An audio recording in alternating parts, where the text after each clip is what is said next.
नमस्कार, मैं चुखान दिन भर की खबरों में सबसे पहले डालते नजर आज के मुख्य समाचारों पर। भाखड़ा में 1812 क्यूसेक पानी चलाने की मांग पर धरना प्रदर्शन। आईजीएलपी सहित के कॉमन पटड़े को साजिश के तहत तोड़ने का जताया अंदेशा, जांच करवाने की मांग। अधिवक्ताओं ने रखा वक्त सस्पेंड। नेगोशिएबल एक्ट के मामलों की सुनवाई के लिए अलग से न्यायालय की स्थापना की मांग। हनुमानगढ़ नगर परिषद अपना रही तानाशाह रवैया।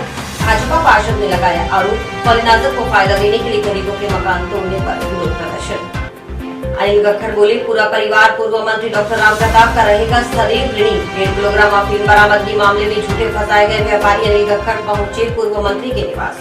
अब खबरें विस्तार से। भाखड़ा नहर प्रणाली में सिंचाई व पेयजल के लिए 1812 क्यूसेक पानी चलाने की मांग को लेकर भाखड़ा के किसानों ने संयुक्त किसान मोर्चा हनुमानगढ़ श्रीगंगानगर के बैनर तले शुक्रवार को जल संसाधन उत्तर संभाग हनुमानगढ़ के मुख्य अभियंता कार्यालय में धरना प्रदर्शन किया। धरना स्थल पर हुई सभा में वक्ताओं ने कहा कि सिंचाई विभाग भाखड़ा की नहरों की अनदेखी कर 496 पर पौंड नहीं बना रहा।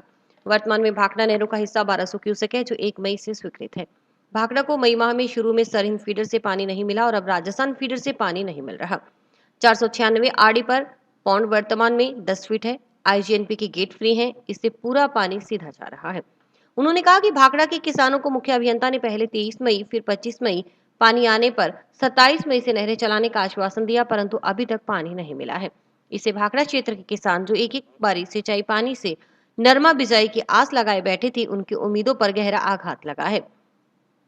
उन्होंने कहा कि भाखड़ा क्षेत्र के किसानों ने सदा संघर्ष से ही पानी लिया और अब भी पानी लेंगे। सिंचाई पानी सहित सरहिंद फीडर आईजीएनपी के पटड़ों को दुरुस्त करने की मांग को लेकर मुख्य अभियंता को ज्ञापन सौंपा गया। इसके अलावा किसानों ने कलेक्टर को भी ज्ञापन सौंप इन मांगों के अलावा कृषि प्रयोग के लिए बिजली सप्लाई दुरुस्त कर पूरे समय बिजली उपलब्ध करवाने के लिए सभी फसलें समर्थन मूल्य पर खरीद करवाने की मांग करते हुए इस बार ज्यादा गर्मी पड़ने के कारण गेहूं का झाड़ कम रहा है, इस वजह से किसानों को इसका खामियाजा भुगतना पड़ रहा है। इसलिए गेहूं पर 500 रुपए प्रति क्विंटल बोनस देने की मांग भी किसानों ने की है। पिछले 2 महीनों से बंदी चल रही है और ये बंदी हर बार चलती है, कई सालों से चल रही है और किसानों को परेशान किया जा रहा है। नरमे की बिजाई नहीं हो पाई है। पीछे 20 तारीख को पानी छोड़ा जाना था, लेकिन बीच में नहर का जो दोनों नहरों का आईजीएनपी और सरहिंद का पटड़ा है वो टूटा या तोड़ा गया, ये भी जांच का विषय है। आज किसान यहाँ आए हैं, वैसे जैसे रेगुलेशन बनाया गया और कल से पानी छोड़ा जाएगा 1200 क्यूसेक, लेकिन किसानों की मांग है कि हमारा जो हिस्सा है वो 1800 क्यूसेक है, हमें 1800 क्यूसेक पानी मिलना चाहिए। और जो बंदी का टाइम आता है उस समय अगर सरहिंद फीडर से भाखड़ा प्रणाली में जो नहरें चलती हैं उनको पानी दिया जाए तो कतई यहाँ बंदी देने की ज़रूरत नहीं है। पिछले सालों में बंदी देने की ज़रूरत नहीं थी, लेकिन इस बार जैसे ही पानी छोड़ा तो पटड़ा बीच में जो टूटा है उसकी भी हमारी मांग है कि टूटा है या तोड़ा गया है, क्योंकि बहुत सारे हमारे किसान साथी वहाँ गए, डानियों से गाँवों में पूछा तो यही बताया गया कि पटड़ा को जान करके तोड़ा गया है। तो ये हमारी मांग है कि उसकी भी जाँच होनी चाहिए। दूसरा, जो आईजीएनपी पक्की की जा रही है उसमें साइड में जो सेफ्टी वाल्व लगाए जा रहे हैं उनकी कतई आवश्यकता नहीं है। उनसे नहर का हमारा जो पटड़ा कमज़ोर हो रहा है उनको भी हटाया जाए। तो इन मांगों को लेकर आज यहाँ किसान साथी इकट्ठे हुए। वही पुराना मुद्दा, 2 महीनों से अखबार और इनकी विज्ञप्तियाँ पानी से भरी पड़ी है, नहरें खाली है। और आज हम आए हैं भी आज अभी और तुरंत प्रभाव से पानी छुड़ा कर लेके जाएंगे। नहरों में जो गंदगी पड़ी थी वो किसान खुद साफ कर रहे हैं, विभाग नहीं करवा रहा है, और पानी तो इनके पास है ही नहीं। और आज आर पार की लड़ाई है हमारी, आज हम पानी लेकर ही जाएंगे, सिंचाई और पेयजल दोनों। नर्सिंग कॉलेज की तरफ जाने वाली सड़क पर तोड़े गए अतिक्रमण को लेकर वार्ड 57 के बाशिंदों ने नगर परिषद पर नर्सिंग कॉलेज की बजाय नर्सिंग कॉलेज के साथ लगती 12 बीघा भूमि के कॉलोनाइजर को फायदा देने के लिए गरीबों को उजाड़ने का आरोप लगाते हुए शुक्रवार को कलेक्ट्रेट में विरोध प्रदर्शन किया। विरोध प्रदर्शन के दौरान भाजपा पार्षद ने आरोप लगाया कि हनुमानगढ़ नगर परिषद तानाशाह रवैया अपना रही है, कॉलोनाइजर को फायदा पहुंचाने के लिए गरीबों को उजाड़ा गया है। जंक्शन के वार्ड 57 में नगर परिषद की ओर से अतिक्रमण हटाने की कार्रवाई के विरोध में भाजपा कार्यकर्ता पार्षदों सहित वार्डवासी कलेक्ट्रेट पहुंचे। पूर्व मंत्री डॉक्टर रामप्रताप के नेतृत्व में कलेक्टर से मुलाकात कर बिना नोटिस व प्रशासन के आश्वस्त करने के बावजूद पक्के मकान तोड़ने की जांच करवाने के साथ काटे गए विद्युत कनेक्शन करवाने की मांग की गई। वार्डवासियों ने बताया कि वे वार्ड 57 में करीब 40 सालों से मकान बनाकर निवास कर रहे हैं। नगर परिषद की ओर से कुछ मकानों के पट्टे भी बनाकर दिए हुए हैं। इसके अलावा बिजली पानी के कनेक्शन हैं। नगर परिषद की ओर से जो पट्टे बनाए गए उनमें मुख्य रोड 60 फीट चौड़ी दिखाई गई है। रोड की जगह को छोड़कर वार्ड वासियों की ओर से मकानों का निर्माण किया हुआ था, लेकिन बावजूद इसके नगर परिषद की ओर से गुरुवार को बिना नोटिस दिए उनके मकानों में तोड़फोड़ की गई। पूर्व में भी वे कलेक्टर से मिले थे। जिला कलेक्टर ने पक्के मकान नहीं तोड़े जाने के लिए आश्वस्त किया था, लेकिन बावजूद इसके नगर परिषद ने मनमानी करते हुए उनके पक्के मकान तोड़ दिए। वार्ड वासियों के अनुसार नगर परिषद ने कॉलोनाइजर के साथ मिलकर नर्सिंग कॉलेज के साथ लगती 12 बीघा भूमि का सौदा कर लिया है। इस भूमि को सड़क देने के लिए गरीबों के मकान तोड़े जा रहे हैं, क्योंकि उनके मकान टूटते ही यह 12 बीघा भूमि रोड पर आ जाएगी। वार्ड वासियों ने मांग की है कि इस रोड पर निशान दिए जाए ताकि वे अपने मकान का मलबा सही जगह रख सकें। साथ ही विद्युत विभाग की ओर से काटे गए विद्युत कनेक्शन दोबारा करवाए जाएं ताकि उन्हें गर्मी में परेशानी न हो। वो जहाँ को एक कमरे छुड़वा दिए थे, अब ना तो हमारे पास में कोई लैट्रिन बाथरूम की व्यवस्था की, वो सारी तोड़ी दिया जैसे। तो अब देखे वहाँ पे उसके अंदर क्या है, और बिजली के हमारे कनेक्शन काट दिए गए। ये क्या है कि गणेश ने जो है साथ वाली जो जमीन है नदी 12 बीघा, उसका 28 करोड़ में सौदा किया, वो आपके नॉलेज में भी आ गया होगा। अब उस जमीन को ये है ना फ्रंट रोड पे लाने के लिए हमको जाओ 80 फुट सड़क लेनी है, मैं ये नहीं कहता, तो इधर उसने पहले जो 20 फुट लगाए थे इधर से ले ले, बाकी इधर लगाई रखे उसने, इधर सारे कर्मचारी होंगे ना, हाँ दिक्कत है हमारे को। तो इधर सारे कम से कम 150 फुट के लंबे कब्जे हैं, 150-200 फुट लंबे कब्जे हैं। आप कॉर्नर पे जाके देखना, जो 12-13 दुकानें पड़ी हुई है उसको उसने 2 दुकानों पे लगा रखे हैं, तो भी उसके बाद 150 फुट जगह बचती है बीच में। अगर उसको 80 फुट 100 फुट तो देखो नहीं हो पाएगी वो अपना 60-70 में भी। और जो हमारे को पट्टे दिए 2012 में, उसके अंदर रोड लिखी हुई है 50 फुट 60, इधर जो पट्टे बने हुए हैं उसके सामने वाली रोड है 50 फुट। मैं गरीब आदमी है, अब उसका तो एक ही दायरा साहब की, उसकी है ना तो जमीन है वो फ्रंट रोड पे आ जाए, उसको दे रहे हैं। हमारा मकान ना टूट लगे। बस जस्ट सर ये जो मेडिकल जो है ना, जो ये बन रहा है ना नर्सिंग कॉलेज, उसको यूं रख के इनके मकानों की पीछे वाली दीवार लगती है जमीन की, जो मकान तोड़ रहे हैं ना उसकी दीवार के साथ है बिल्कुल। कलेक्टर साहब एक रिक्वेस्ट, आप थोड़ा मौका देख लेते तो सारी चीज़ के हम सभी लोग जो है डॉक्टर साहब के नेतृत्व में जिला कलेक्टर से मिले हैं। जो जिला कलेक्टर ने पहले हमें आश्वासन दिया था कि भी आपके 1-2 मकान नहीं तोड़ेंगे, छत नहीं तोड़ेंगे। अब हम चाहते हैं कि उन पे जो बिजली पानी का सारा कनेक्शन काट दिया गया है, अब हमें कोई एक निशान मिल जाए कि हमें उठाएंगे नहीं उठाएंगे, इसके वो मिल जाए। क्या है कि इसके अंदर इन्होंने कोई पीछे जो ज़मीन पड़ती है वो 28 करोड़ में ज़मीन का सौदा किया, इस चक्कर में इन सारी ज़मीन को खाली करवाने के चक्कर में है। वहाँ पे कलेक्टर साहब ने हमें आश्वासन दिया है, बिजली पानी वाले को फ़ोन भी किया, भी इनके कनेक्शन जोड़ दिए जाएँ। ये तो तानाशाही है, आप देख नहीं रहे क्या बाज़ार में, कभी किसी के घर दुकानों का गिरी लगा देना, किसी को अफीम में फंसा देना, कभी कहना अपने किसी की ज़मीन पे जाके वो बोर्ड लगा देना, ये तो तानाशाही है सर। इन गरीबों के बिजली पानी के कनेक्शन तोड़े हैं, उनके लिए कलेक्टर साहब ने फरमा दिया भी वो लगा दिए जाएंगे। बाकी कमेटी बना के पूरी जांच करवा लेंगे और नाजायज़ किसी को तंग नहीं करेंगे। तो कुछ निवासी वहाँ के आके मिले कि हमारे जो पक्के कमरे थे, मकान थे, वो भी तोड़े हैं, और आज भी लगभग 200 से अधिक लोगों ने आके हमें रिप्रेजेंटेशन दिया है। मैंने एसडीएम हनुमानगढ़ और नगर परिषद के एटीपी जो टाउन प्लानिंग के हैं उनको नक्शे के साथ मौके पे भेजा है। पूरा जो रोड है उसका सर्वे हो जाएगा, क्या अतिक्रमण है, किस जगह से इनको उन्होंने तोड़ा है, कितना तोड़ा गया है। जिन गरीब परिवारों का अगर कोई मकान टूटा है तो ये हम इंश्योर करेंगे कि आयुक्त के माध्यम से जो लोअर इनकम ग्रुप और मध्यम इनकम ग्रुप के आवासीय फ्लैट बन रहे हैं उनको प्राथमिकता दी जाएगी। बिजली और पानी के कोई कनेक्शन कटे हैं तो वो उनको हमने दोनों एसी को मैंने निर्देशित किया है कि इन परिवारों को गर्मी का समय है, जैसा पहले कनेक्शन चल रहे थे उस अनुसार उनको कनेक्शन दे दिए जाए। तीसरा, इन लोगों ने मांग की कि हमारी इस जगह की मार्किंग हो जाए, तो मैंने टाउन प्लानिंग के साथ एसडीएम साहब को भेजा है कि इस पूरे प्रकरण को गंभीरता से देख करके पूरी कॉलोनी की मार्किंग कर लें, कौन कितना अतिक्रमण पे है और किस प्रकार इसको आगे ठीक किया जाए। कार की स्टेपनी में 1.5 किलोग्राम अफीम रखकर एनडीपीएस एक्ट के केस में झूठा फंसाने के मामले में बेकसूर साबित होकर जेल से रिहा हुए जंक्शन के व्यापारी अनिल गक्खड़ शुक्रवार को पूर्व मंत्री डॉक्टर रामप्रताप के निवास पर पहुंचे। गक्खड़ ने बेकसूर साबित कर उसे व उसके पूरे परिवार को न्याय दिलवाने के लिए पूर्व मंत्री डॉक्टर रामप्रताप व संगरिया के पूर्व विधायक कृष्ण कड़वा के साथ शहर के व्यापारियों का आभार जताया। व्यापारी अनिल गक्खड़ का कहना था कि पूर्व मंत्री डॉक्टर रामप्रताप व पूर्व विधायक कृष्ण कड़वा के प्रयासों से ही उन्हें व उनके परिवार को न्याय मिल सका है। मीडिया कर्मियों से बातचीत करते हुए अनिल गक्खड़ ने कहा कि भूमाफिया ने उनके खिलाफ साजिश रची थी ताकि वे जिंदगी भर जेल में सड़ते रहें। उन्हें सच्चाई के खिलाफ लड़ी जा रही जंग का ये सिला मिला। लेकिन पूर्व मंत्री डॉक्टर राम प्रताप और संगरिया के पूर्व विधायक कृष्ण कड़वा की ओर से दिए गए हौसले से वह उनका परिवार नहीं टूटा।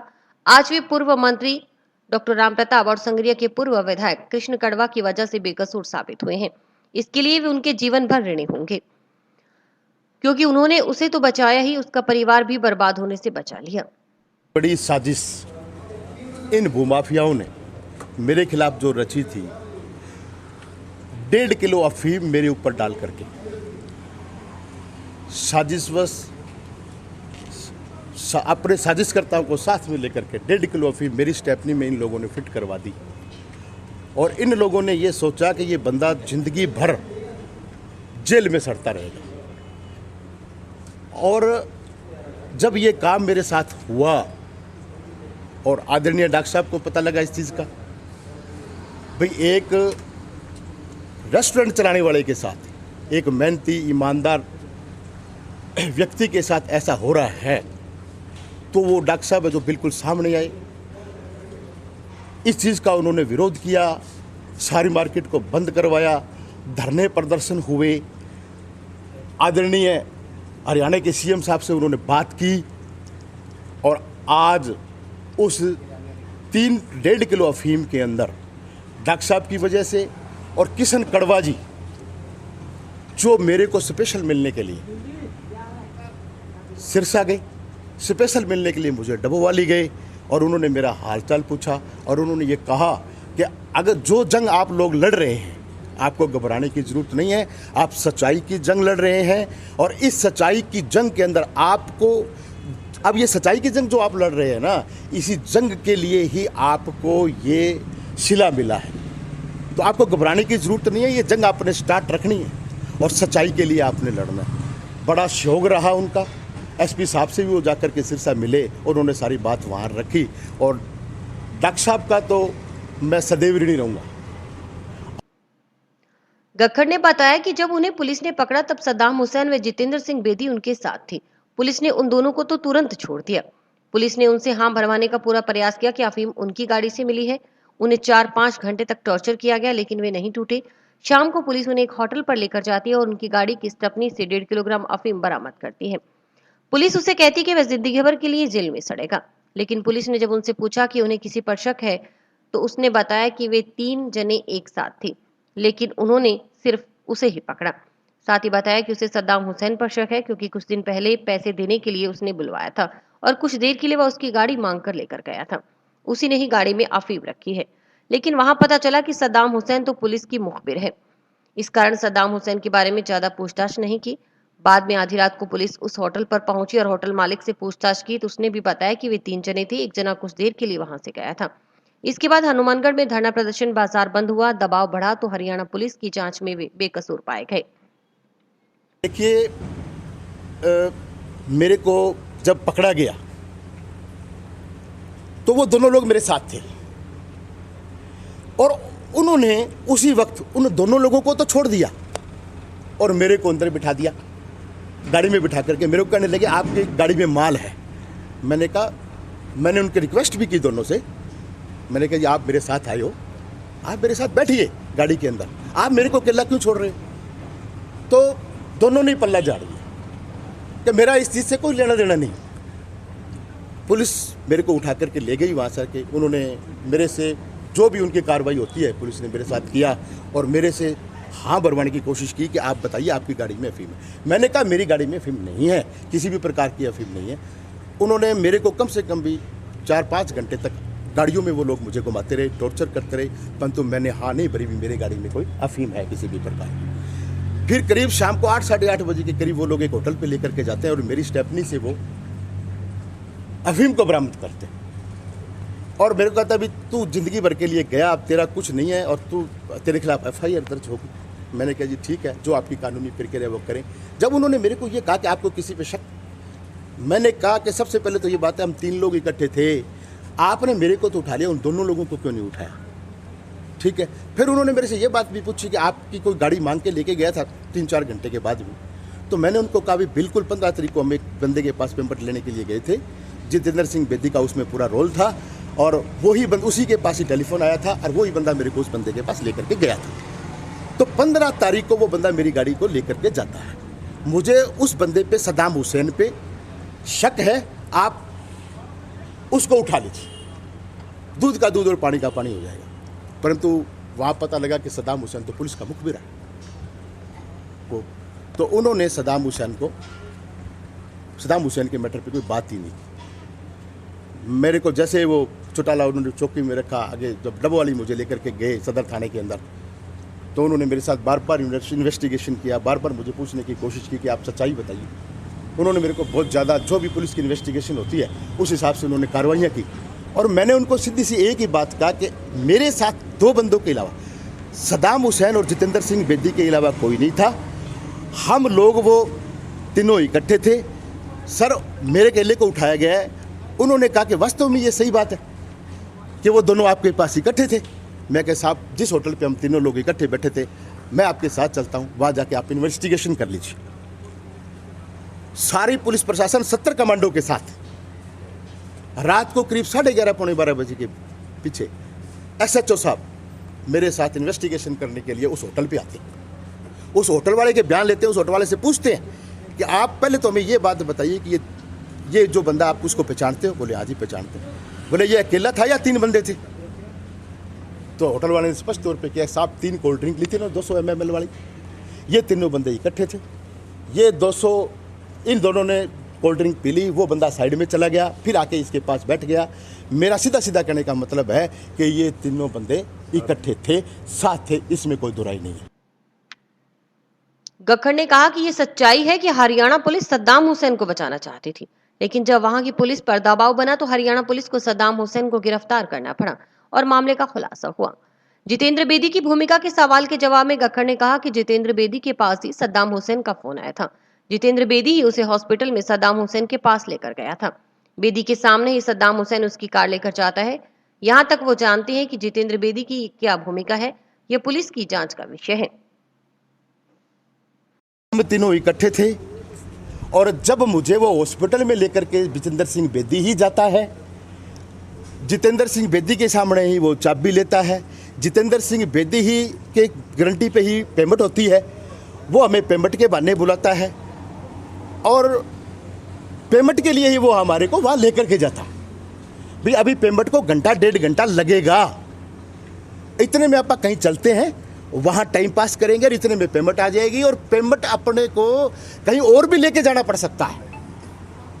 इतना तक तो मैं उसके बारे में कह सकता हूँ।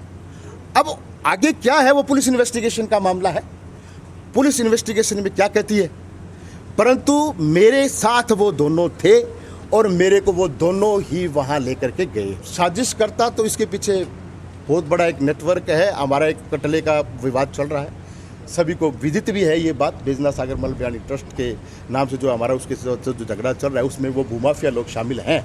और अब तो ये बात क्लियर ही हो चुकी है, अब तो ये बात क्लियर हो चुकी है कि जिस आरोपी को जो मैन साजिश की है, जिनके कहने से जो साजिश की है, उस बंदे ने ये कबूल कर लिया कि इसके अंदर हरदीप सिंह शाहपिणी, एक वो सिंहपुरा का कोई सरपंच है, मैं उसका नाम पूर्ण तरीके से मुझे उसका ध्यान नहीं है, और उसका लड़का, तीनों साथ थे इस साजिश के अंदर। उसने इसका खुलासा कर दिया है। जिला मुख्यालय पर नेगोशिएबल एक्ट के मामलों की सुनवाई के लिए अलग से 2 न्यायालयों की स्थापना करने की मांग को लेकर बार संघ के आह्वान पर अधिवक्ताओं ने शुक्रवार को वर्क सस्पेंड रखा। 2 दिवसीय कार्य बहिष्कार शनिवार को भी जारी रहेगा। बार संघ अध्यक्ष मनजिंदर सिंह लेखा ने बताया कि हनुमानगढ़ जिला मुख्यालय पर विभिन्न न्यायालयों में नेगोशिएबल एक्ट के लगभग 3400 मामले लंबित है। नेगोशिएबल एक्ट के मामलों में 4 माह से 6 माह अवधि की तारीख पेशी नियत की जाती है। इससे नेगोशिएबल एक्ट के मामले कई वर्षों तक लंबित रहते हैं।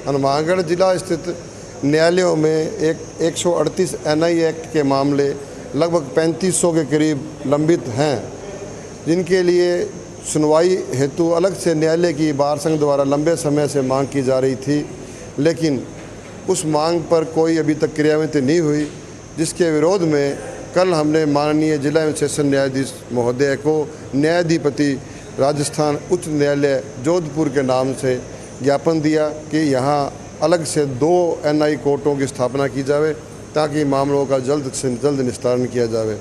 ये मांग लंबे समय तक चल रही थी, लेकिन कोई इसकी क्रियान्विति नहीं हुई, इसलिए विरोध स्वरूप अधिवक्ता हनुमानगढ़ न्यायालयों में बार संघ हनुमानगढ़ द्वारा आज और कल 2 दिन के लिए वर्क सस्पेंड रखा जा रहा है। हमने अभी जिला एवं सेशन न्यायाधीश से भी मुलाकात की। उन्होंने हमें आश्वस्त किया है कि उन्होंने हाई कोर्ट में बात की है और हमारा जो मेमोरेंडम है वो वहाँ भिजवा दिया है और अलग से NI कोर्ट स्थापित करने का जो प्रस्ताव है वो सारी जो फॉर्मेलिटी पूरी करके वो जल्द से जल्द 1-2 दिन में ही, उन्होंने आज का ही कहा है कि आज ही हम भिजवा देंगे। तत्पश्चात अलग से न्यायालय स्थापित करने की क्रियाविधि माननीय उच्च न्यायालय द्वारा की जाएगी। जून माह के उपरांत भी अगर हमें कोई इसकी क्रियाविधि होती नहीं नज़र आई तो आंदोलन को तेज़ किया जाएगा। एक हनुमानगढ़ स्थित न्यायालयों में जो न्यायिक कर्मचारी हैं उनकी बेहद कमी है। पीठासीन अधिकारियों के पास जो रीडर नहीं है, पीठासीन अधिकारियों के पास फैसला लिखने वाला स्टेनो नहीं है, लिपिक की बड़ी है, तो इससे क्या है कि वो अपना 100% क्षमता के साथ काम नहीं कर पा रहे हैं, जिसका जो हर्जाना है वो परिवादियों को, जो पक्षकार हैं उनको और अधिवक्ता संघ को भुगतना पड़ रहा है। जो काम जिसका फैसला 2 दिन में होना चाहिए था वो 20-20 दिन नहीं हो पा रहा। हमने न्यायाधिपति के नाम ये भी एक ज्ञापन दिया है कि हनुमानगढ़ स्थापित जिला न्यायालयों में कर्मचारियों की नियुक्ति की जाए। देश के प्रथम प्रधानमंत्री पंडित जवाहरलाल नेहरू की पुण्यतिथि पर शुक्रवार को कलेक्ट्रेट परिसर में पुष्पांजलि कार्यक्रम हुआ। कलेक्टर नथमल डिडेल ने पंडित नेहरू की प्रतिमा पर पुष्प अर्पित किए। इस अवसर पर एडीएम प्रतिभा देवटिया समेत कलेक्ट्रेट स्टाफ ने नेहरू जी की प्रतिमा पर पुष्प अर्पित कर उन्हें याद किया।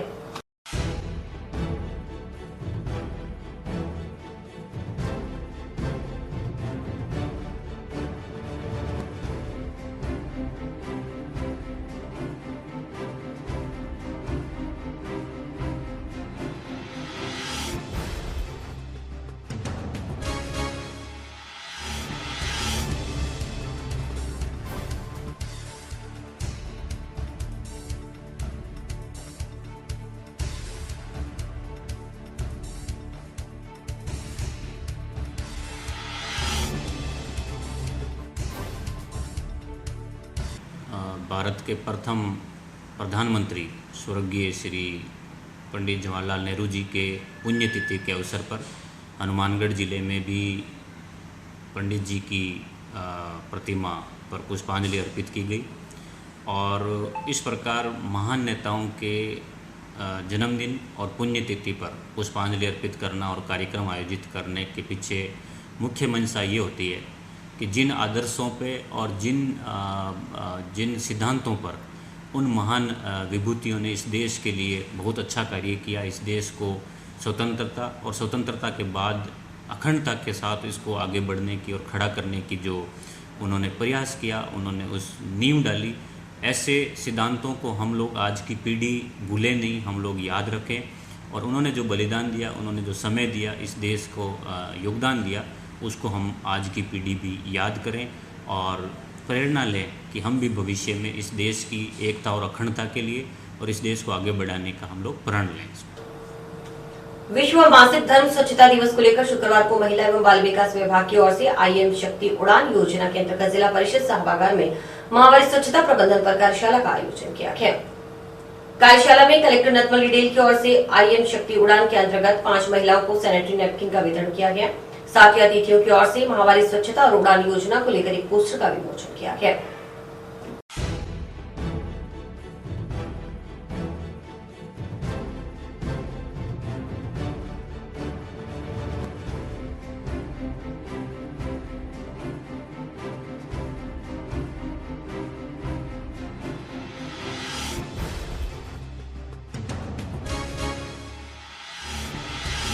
बड़ा जब स्केल पे चलेगा तो उसका सेफ डिस्पोजल हमें ये भी बताना है कि यूज करने के बाद में उसको कहां पर डिस्पोजल कैसे करना है। ये इन सब टॉपिक्स पे आज चर्चा करने की हमारे को जरूरत पड़ रही है। तो मैं आज ज़्यादा टाइम नहीं, बहुत टाइम ले चुका हूँ, लेकिन एक एक्सपीरियंस जरूर मैं शेयर करूँगा जो मेरा यहाँ का खुद का एक्सपीरियंस है। हम लोग आप जैसे जानते हैं कि हमारे यहाँ पे स्वच्छ भारत निर्माण के अंतर्गत धमाका कुएं का कंसेप्ट है। हनुमानगढ़ गंगानगर बेल्ट में धमाका कुएं को जलबंद शौचालय के अंदर कन्वर्ट करने की बात आई तो गांव में मैं खुद गया था और हमने जैसे पंचायत में बात की तो सबसे बड़ा उनको पास धमाका कुएं वो करें, हमारे पास पैसा है, सरकार दे रही है, हम यूज कर लेंगे, लेकिन हमें जलबंद भी बना लेंगे शौचालय, लेकिन हमें एक धमाका कुएं चाहिए क्योंकि जो हमारे महिलाएं कपड़ा यूज करती हैं वो कहाँ फेंकने चाहिए। तो ये बहुत बड़ा कंसेप्ट आया। देखो सर, हम बना लेंगे, जलबंद बना लेंगे, आप बता रहे हो, लेकिन धमाका कुएं हम बंद नहीं करेंगे। कल 28 मई को पूरे विश्व में अंतर्राष्ट्रीय महामारी स्वच्छता दिवस मनाया जाएगा। इसी अनुसरण में हमने आज हनुमानगढ़ जिले में कार्यशाला रखी है। इस कार्यशाला के माध्यम से हमने उड़ान जो राज्य सरकार की तरफ से एक योजना लॉन्च की गई है कि बालिकाओं को और महिलाओं को निःशुल्क रूप से सैनिटरी नैपकिन का वितरण किया जाएगा एवं महामारी के समय इसका प्रबंधन कैसे करें, लोगों को कैसे जागरूक करें, इस बारे में बहुत ही विस्तृत विचार विमर्श किए गए और इसके प्रचार प्रसार की सामग्री का वितरण किया गया। मैं ये मानता हूँ कि जब ICDS, मेडिकल, पंचायती राज सभी विभाग आपसी समन्वय के माध्यम से प्रयास करेंगे तो हनुमानगढ़ जिले में बालिकाएं और महिलाएं एनीमिया से मुक्त होगी और अधिकतर महिलाएं अपने महामारी के समय सैनिटरी नैपकिन का इस्तेमाल करेगी। किसी भी महिला को महामारी के समय संक्रमण नहीं होगा और उसके जो प्रबंधन है वो बेहतरीन तरीके से हो पाएगा। ग्राम पंचायत में मनरेगा कार्य शुरू करने की मांग को लेकर गांव चंडावाली के मनरेगा श्रमिकों ने अखिल भारतीय खेत मजदूर यूनियन के बैनर तले शुक्रवार को जिला परिषद के मुख्य कार्यकारी अधिकारी को ज्ञापन सौंपा।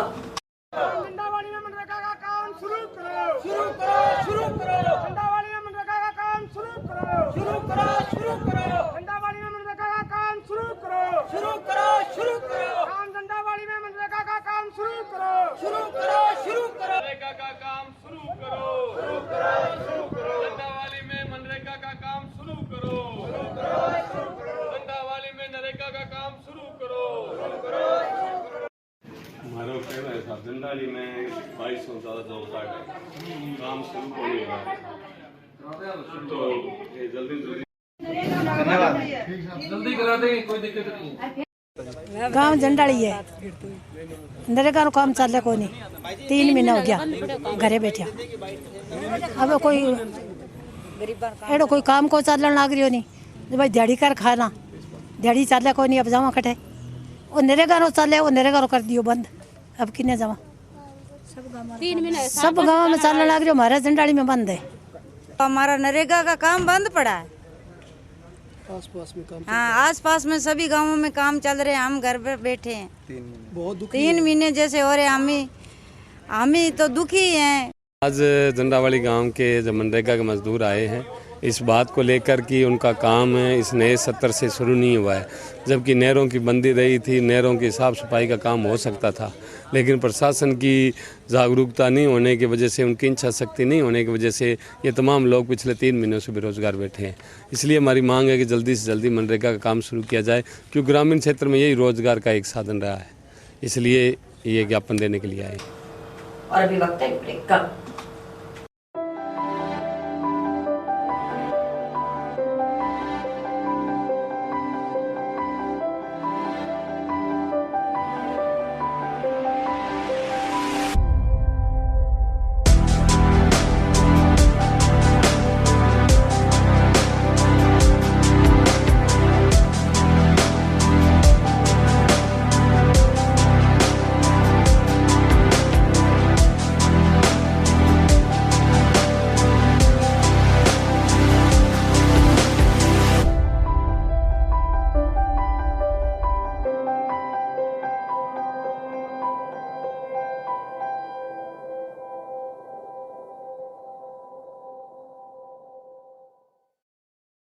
धानका जाति समुदाय को अनुसूचित जनजाति के रूप में जाति प्रमाण पत्र जारी करने की मांग को लेकर आम जननीति पार्टी कार्यकर्ताओं ने शुक्रवार को ज्ञापन सौंपा।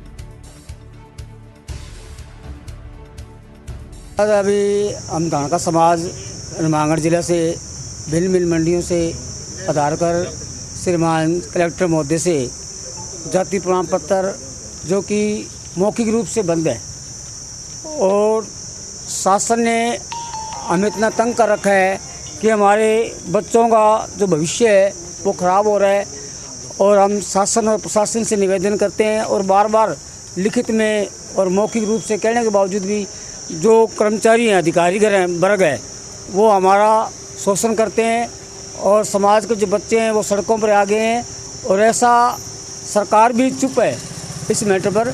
विधान का शब्द राजस्थान में नहीं है जबकि हम तो भरमार हैं। हनुमानगढ़ जिले में पार्षद है, पीलीभंगा में, संगरिया में, गंगानगर में, अनूपगढ़ में जो कि एसटी का लाभ उठाकर और पार्षद बने। और ये जो प्रमाण पत्र हमने जारी 1998 में तत्कालीन मुख्यमंत्री भैरव सिंह जी शेखावत ने जारी किए वो हम कोई परचून की दुकान से तो लेकर नहीं आए जो कि हमने कोई कागज़ उठा ले। ये जाति प्रमाण पत्र जो है हमें राजस्थान सरकार ने जारी किए हैं और ये हमारा संवैधानिक हक है। और इसमें 4 नंबर में जाति गणना में इसमें अधिकार में 4 नंबर पर अंकित है धान का शब्द। तो हम तो यही गुंजाइश करने हैं कलेक्टर साहब से भी हमारे जाति प्रमाण पत्र है वो जारी किए जाए। नगर परिषद उपचुनाव में वार्ड नंबर 60 से कांग्रेस प्रत्याशी रूपेंद्र यादव के समर्थन में गुरुवार रात्रि को वार्ड में नुक्कड़ सभा आयोजित की गई। नुक्कड़ सभा में सभापति गणेश बंसल, निर्माण समिति अध्यक्ष सुमित रणवा, बलराम यादव, निरंजन नायक, ओम प्रकाश सहित काफी संख्या में वार्डवासी मौजूद रहे। इस दौरान कांग्रेस प्रत्याशी को वार्डवासियों की ओर से लड्डुओं से तोलकर समर्थन देने की घोषणा की गई।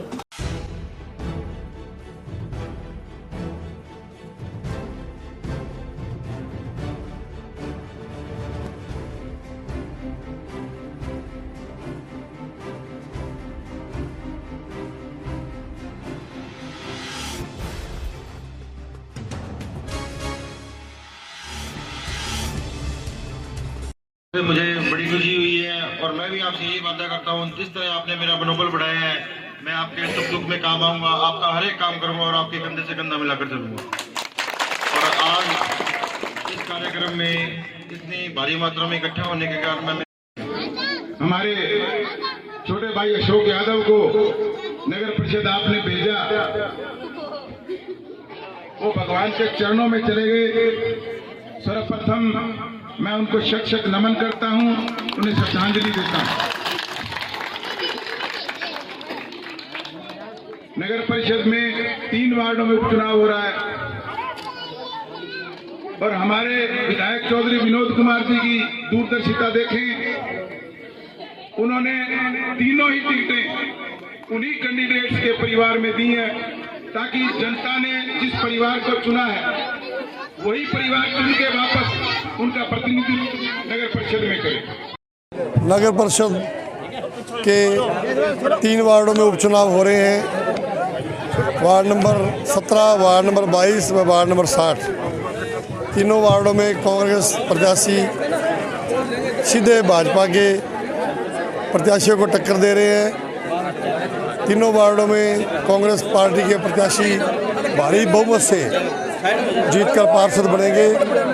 जनता की नुक्कड़ सभाओं में भीड़ विधानसभा चुनाव की नुक्कड़ सभा से ज़्यादा आ रही है, इसलिए तीनों वार्डों में कांग्रेस के प्रत्याशी जीतेंगे क्योंकि हमारे बोर्ड के द्वारा जो विकास कार्य है, शहर का सौंदर्यकरण व शहर को मिनी चंडीगढ़ बनाने का सपना व जो लाइटें लगाई जा रही हैं उनको तवज्जो देते हुए, विकास को तवज्जो देते हुए जनता इस बार तीनों वार्डों में कांग्रेस के प्रत्याशियों को भारी बहुमत से जिताने का मन बना चुकी है। यह भीड़ देखकर अंदाज़ा लगाया सकता है। तीनों वार्डों में भाजपा के प्रत्याशी औंधे मुँह आएंगे, उनकी हो सकता है जमानत भी जब्त हो जाए। और इसी के साथ समाचार समाप्त हुए। रोजाना देखते रहिए समाचार। नमस्कार।